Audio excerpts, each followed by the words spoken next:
ಮೈಸೂರು ತುಂಬೆಲ್ಲ ನಕಲಿ ವಸ್ತುಗಳದ್ದೇ ದರ್ಬಾರ್, ಅತಿಯಾದ ಲಾಭಕ್ಕೆ ಕಳ್ಳ ಮಾರಾಟ.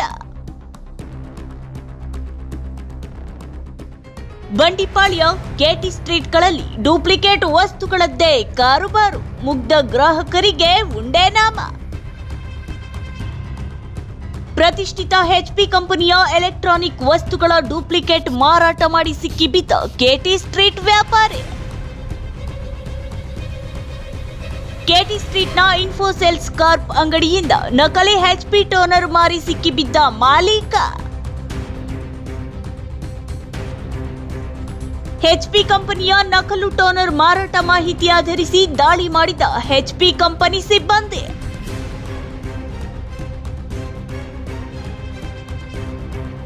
ಕೆಟಿ ಸ್ಟ್ರೀಟ್ನ ನಕಲಿ ಎಲೆಕ್ಟ್ರಾನಿಕ್ ವಸ್ತುಗಳಿಂದ ಕೋಟಿ ಕೋಟಿ ಆದಾಯ, ನಿಲ್ಲದ ನಕಲಿ ಪ್ರಾಡಕ್ಟ್ ಮಾಲೀಕರ ಆರ್ಭಟ. ಮೈಸೂರಿನ ಕೆಟಿ ಸ್ಟ್ರೀಟ್ನಲ್ಲಿರುವ ಇನ್ಫೋಸೆಲ್ಸ್ ಕಾರ್ಪ್ ವಿರುದ್ಧ ಎಫ್ಐಆರ್ ದಾಖಲು, ಸಿಕ್ಕಿ ಬೀಳ್ತಾರ ಡೂಪ್ಲಿಕೇಟ್ ದಂಧೆ ಕಿಂಗ್ ಪಿನ್. ಅರಮನೆಗಳ ನಗರಿ ಮೈಸೂರಿನಲ್ಲೀಗ ಡೂಪ್ಲಿಕೇಟ್ ವಸ್ತುಗಳದ್ದೇ ಆರ್ಭಟ. ಆಹಾರ ಪದಾರ್ಥಗಳನ್ನು ಡೂಪ್ಲಿಕೇಟ್ ಮಾಡಿ ಕಂಪನಿಯವರ ರೈಡ್ನಲ್ಲಿ ರೆಡ್ ಹ್ಯಾಂಡ್ ಆಗಿ ಸಿಕ್ಕಿಬಿದ್ದು ಎಫ್ಐಆರ್ ಆಗಿದ್ದ ಘಟನೆ ಮಾಸುವ ಮುನ್ನವೇ ಇದೀಗ ಪ್ರತಿಷ್ಠಿತ ಎಚ್ಪಿ ಕಂಪನಿಯ ಎಲೆಕ್ಟ್ರಾನಿಕ್ ವಸ್ತುಗಳನ್ನು ನಕಲು ಮಾಡಿ ಕಂಪನಿಯವರ ಸ್ಟಿಂಗ್ ಕಾರ್ಯಾಚರಣೆಯಲ್ಲಿ ಲಾಕ್ ಆಗಿದ್ದಾರೆ.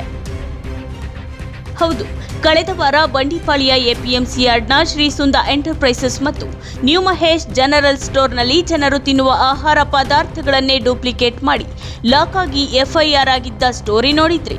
ಈ ವಾರ ಮೈಸೂರಿನ ಕೆಆರ್ ಸ್ಟ್ರೀಟ್ನ ಕಂಪ್ಯೂಟರ್ ಎಲೆಕ್ಟ್ರಾನಿಕ್ ಅಂಗಡಿಯಲ್ಲಿ ಪ್ರತಿಷ್ಠಿತ ಎಚ್ಪಿ ಕಂಪನಿಯ ವಸ್ತುವನ್ನೇ ಡೂಪ್ಲಿಕೇಟ್ ಮಾಡಿ ನಕಲಿ ಬಿಲ್ ಸಮೇತ ರೆಡ್ ಹ್ಯಾಂಡ್ ಆಗಿ ಕಂಪನಿಯವರಿಗೆ ಸಿಕ್ಕಿಬಿದ್ದು ಎಫ್ಐಆರ್ ದಾಖಲಾಗಿರುವ ಮತ್ತೊಂದು ಕತೆ. ಕೆಟಿ ಸ್ಟ್ರೀಟ್ನ ಇನ್ಫೋಸೆಲ್ಸ್ ಕಾರ್ಪ್ ಎಂಬ ಕಂಪ್ಯೂಟರ್ ಮತ್ತು ಅದಕ್ಕೆ ಸಂಬಂಧಿಸಿದ ಬಿಡಿ ಭಾಗಗಳು, ಸಿಸಿಟಿವಿ ಸೆಲ್ಸ್, ಸರ್ವಿಸ್ ಮಾಡುವ ಅಂಗಡಿಯಲ್ಲಿ ಎಚ್ಪಿ ಟೋನರ್ಗಳು ನಕಲಿಯಾಗಿ ಸಿಗುತ್ತಿವೆ ಎಂಬ ಮಾಹಿತಿಯನ್ನರಿತ ಎಚ್ಪಿ ಕಂಪನಿಯ ಅಧಿಕಾರಿಗಳು ಖುದ್ದು ಫೀಲ್ಡ್ಗೆ ಇಳಿದಿದ್ದರು. ಇವರ ರಹಸ್ಯ ಕಾರ್ಯಾಚರಣೆಯಲ್ಲಿ ಅಕ್ಷರಶಃ ಲಾಕ್ ಆಗಿದ್ದ ಇನ್ಫೋಸೆಲ್ ಕಾರ್ಪ್ ಅಂಗಡಿ ಮಾಲೀಕ ಗ್ರಾಹಕರ ಸೋಗಿನಲ್ಲಿ ತೆರಳಿ 15 ಎಚ್ಪಿ ಟೋನರ್ಗಳನ್ನು ಆರ್ಡರ್ ಮಾಡಿದ್ದ.